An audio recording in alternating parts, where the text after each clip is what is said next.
La Chine a mis à jour sa loi anti-espionnage. Elle est si large qu'aucune entreprise étrangère n'est à l'abri.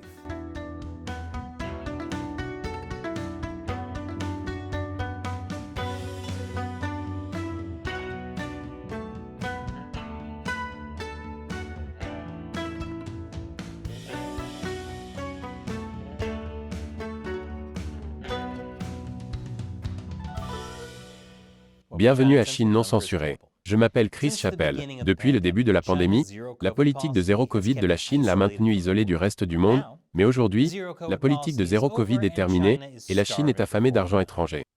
Ce qui est mieux que lorsque les gens mouraient, littéralement, de faim, pendant sa politique de zéro Covid. Il semble que les gens meurent toujours de faim sous le communisme. Je suppose que tous ces exemples historiques ne sont que des centaines de coïncidences.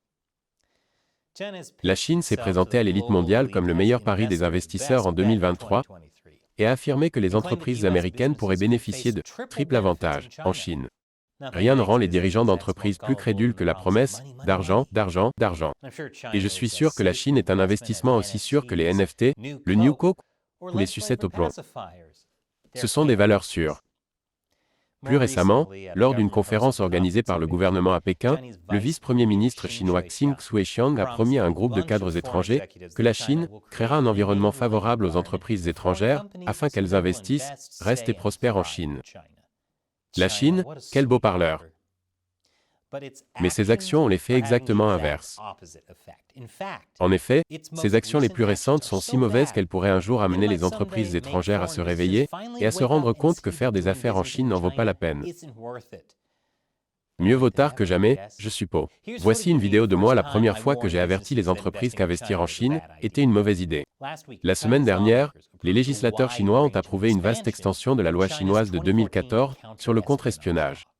Bien que des compléments à cette loi aient été publiés en 2015 et en 2021, c'est la première fois que la loi elle-même a été modifiée, et elle l'a été.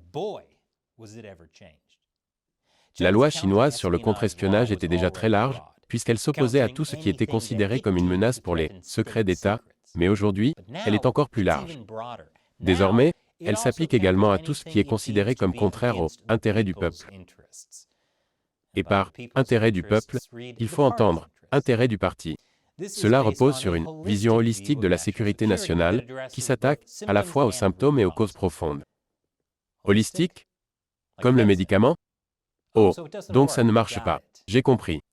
Selon Wang Daili, membre de la Commission des affaires législatives du Comité permanent du Congrès national du peuple, la nouvelle version de la loi sur le contre-espionnage élargit correctement le champ des cibles de l'espionnage. Comment cela se fait-il? En incluant les documents, données, matériaux ou objets liés à la sécurité et aux intérêts nationaux. Elle ne précise pas ce que cela signifie. Étant donné que nous parlons d'un régime marxiste-léniniste qui est obsédé par le fait que tout, même la culture, est lié à la sécurité de la Chine, il est presque impossible de dire ce qui n'est pas lié à la sécurité nationale et aux intérêts de la Chine. Des informations dont on ne penserait normalement pas qu'elles pourraient nuire à la sécurité nationale peuvent désormais être considérées comme de l'espionnage, du moins sur le papier. Il s'agit notamment de certains des secrets quotidiens préférés de la Chine, comme l'origine du Covid, le nombre réel de décès dus à une pandémie en Chine, ou des données réelles sur l'économie chinoise. Même en essayant de trouver des informations sur des sujets, tels que les budgets des collectivités locales, ou tout ce qui a trait à la sécurité alimentaire, on peut penser que la Chine franchit la ligne de démarcation de ses préoccupations en matière de sécurité nationale. En d'autres termes, il semble que nous devrions changer le nom de cette chaîne en « Franchir la ligne des préoccupations de la Chine en matière de sécurité nationale », avec Chris Chappell. Il en va de même pour les informations sur les sources d'énergie et les télécommunications de la Chine. Selon un professeur de l'Université de Tokyo, n'importe quelle organisation et n'importe qui peut être suspecté. Et n'importe quoi peut être considéré comme une menace pour la sécurité nationale, dans l'application arbitraire de la loi. Étant donné que tout est une menace pour eux, peut-être devrions-nous simplement mettre le PCC dans des bulles. Voilà, vous êtes en sécurité. Les entreprises étrangères, en particulier, risquent d'être prises dans les mailles du filet. Selon le Wall Street Journal, les dirigeants étrangers affirment que la portée et les pouvoirs élargis de la législation menacent de transformer les interactions quotidiennes en infractions à la sécurité nationale. Pour de nombreuses entreprises, la recherche sur les marchés locaux, les rivaux et les partenaires commerciaux est une pratique courante. Si cette pratique est englobée dans la définition élargie de l'espionnage en Chine, comment les entreprises étrangères pourront-elles fonctionner sans être qualifiées d'agents d'espionnage? Depuis quand l'espionnage est-il passé du port de smoking, de l'utilisation de gadgets sympas à la recherche de quelque chose sur Wikipédia? Le Global Times, journal d'État chinois en langue anglaise, indique que la loi permet à l'autorité de sécurité nationale de dresser des listes d'entreprises et d'organisations susceptibles d'être infiltrées par des étrangers et d'exiger des instituts répertoriés qu'ils adoptent des mesures de sécurité pour empêcher l'infiltration d'étrangers. Je suppose donc que ce ne sont pas toutes les entreprises étrangères qui sont menacées, mais seulement celles qui figurent sur la liste. Mais étant donné que la liste n'est pas exactement connue du public, toutes les entreprises étrangères en Chine ont des raisons de s'inquiéter. Je ne sais pas si le Parti communiste chinois en est conscient, mais ce n'est pas ainsi que l'on invite les investissements étrangers. Cela ne fera qu'éloigner les étrangers. S'attendent-ils à ce que les entreprises étrangères se contentent d'injecter de l'argent en Chine sans se soucier des conséquences? Étant donné que certaines personnes le font, je ne serais pas surpris que le PCC soit réellement de cet avis. La révision de la loi chinoise sur le contre-espionnage entrera en vigueur le 1er juillet de cette année, mais ce n'est qu'une formalité. La Chine a déjà procédé à des fouilles et à des détentions arbitraires au nom du contre-espionnage, et les étrangers vivant en Chine sont les plus exposés. Je vous en dirai plus après la pause. Bienvenue à nouveau. La Chine a adopté des révisions visant à élargir sa loi anti-espionnage, ce qui rend de nombreuses entreprises étrangères nerveuses. Non seulement la Chine peut fouiller arbitrairement les équipements électroniques et les données des personnes, mais elle peut également détenir des personnes quand elle le souhaite pour des raisons mystérieuses. Ce qui est choquant, c'est qu'elle adopte une loi l'autorisant à le faire, au lieu de le faire simplement pour s'amuser. Mais de qui je me moque, le PCC s'en prend depuis des années aux entreprises et aux ressortissants étrangers, en vertu de l'ancienne loi. La nouvelle loi n'est que la cerise sur le gâteau, et peut-être un peu de justification rétroactive pour certaines activités récentes. Par exemple, en mars dernier, la Chine a arrêté un cadre supérieur japonais du fabricant de médicaments Astellas, alors qu'il était sur le point d'embarquer pour le Japon. Il n'y a pratiquement aucune explication sur les raisons de cette détention. Tout ce que l'on sait, c'est que le porte-parole du ministère chinois des Affaires étrangères, Mao Ning, a déclaré que l'employé était soupçonné de se livrer à des activités d'espionnage. Selon la chaîne publique japonaise NHK, il s'agit du 17e ressortissant japonais à être détenu par les autorités chinoises pour espionnage présumé depuis l'entrée en vigueur de la loi sur le contre-espionnage en 2014. Le gouvernement japonais affirme qu'il continuera à demander à la Chine de garantir la transparence de son application de la loi et de son processus judiciaire, mais c'est peine perdue. Depuis quand les procédures judiciaires et d'application de la loi en Chine sont-elles transparentes? Malgré la disparition de son dirigeant, Astellas a exclu de se retirer de la Chine, soulignant que le marché chinois était manifestement attrayant. C'est comme lorsque votre ami sort avec une psychopathe évidente et que, malgré tous les signes avant-coureurs, il reste avec elle parce qu'elle est si sexy, mon frère. Je la laisserai me retenir n'importe quand. Mais de nombreuses entreprises japonaises réévaluent la situation en Chine, certaines interrompant temporairement leur voyage d'affaires dans ce pays. La définition de l'espionnage dans le cadre de cette nouvelle loi est si vague que l'envoi de personnel en Chine présente un risque plus grand que jamais. Après tout, qui sait où se situe la ligne rouge? Des personnes pourraient commettre des actes d'espionnage sans même le savoir. La Chine peut utiliser les termes vagues de la loi comme justification pour cibler n'importe qui.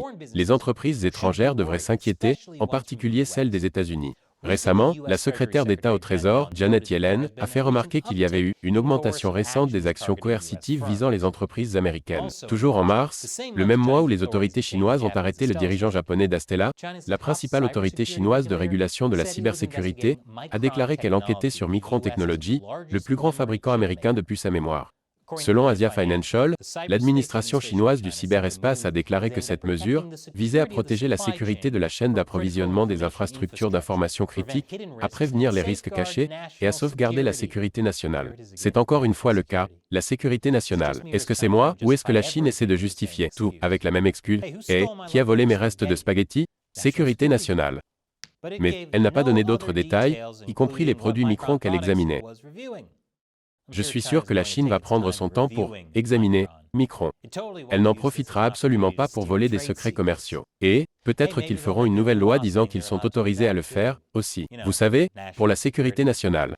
Quelques jours plus tôt, les autorités ont également perquisitionné et fermé le bureau chargé de la diligence raisonnable à Pékin de Mintz Group. Elles ont détenu les 5 membres de son personnel sans préavis ni explication. Fin avril, les autorités chinoises ont également visité le cabinet de conseil Bain & Company à Shanghai. Selon le Financial Times, des personnes au fait de l'incident ont déclaré que la police chinoise avait visité les bureaux de Bain à plusieurs reprises et avait emporté des ordinateurs et des téléphones, mais qu'elle n'avait placé personne en détention. Elle a toutefois interrogé les personnes concernées. On ne sait toujours pas sur quoi ils ont été interrogés. Je ne suis pas très surpris que Mintz et Bain aient été ciblés. Tous deux exploitent des entreprises qui collectent des informations, et c'est la dernière chose que la Chine souhaite, surtout si cela permet d'exposer des fonctionnaires comme étant des pratiques douteuses, ce qui couvre à peu près l'ensemble du PCC et des entreprises qui y sont liées. Mais je ne sais pas de quoi ils ont peur. Apprendre que le PCC est véreux, c'est comme apprendre que Guy Fieri aime les teintures capillaires. Nous le savons déjà. Les entreprises américaines devraient être averties de ce que je répète depuis une dizaine d'années. Il est toujours risqué de faire des affaires avec la Chine, quelle qu'en soit la nature. Grâce au comportement récent de la Chine, certaines entreprises américaines sont peut-être en train de recevoir le mémo. Michael Hart, président de la Chambre de commerce américaine en Chine, basée à Pékin, déclare « Notre communauté d'affaires est effrayée. Le gouvernement chinois a toujours affirmé qu'il accueillait favorablement les investissements étrangers. Cependant, les nombreuses mesures prises récemment à l'encontre d'entreprises américaines en Chine envoient le message contraire. Indépendamment de l'intention du gouvernement, c'est le message qui a été reçu. De quoi parlez-vous? Détenir des investisseurs étrangers sans avertissement ni explication, c'est être hospitalier. C'est ainsi que je salue tous mes amis lors des dîners. Merci d'être venu, Phil. Et la Chine ne dirait certainement pas une chose et ferait l'autre régulièrement.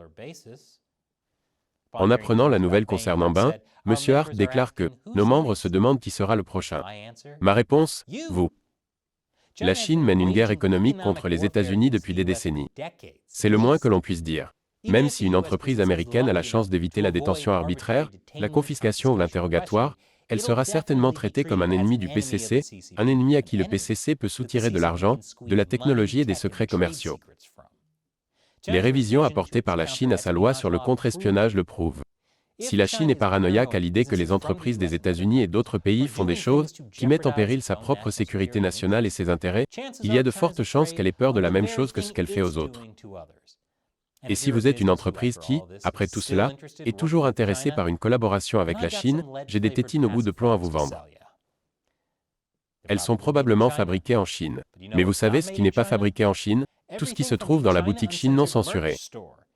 Rendez-vous sur chinauncensored.tv/merchandise et soutenez l'émission avec style.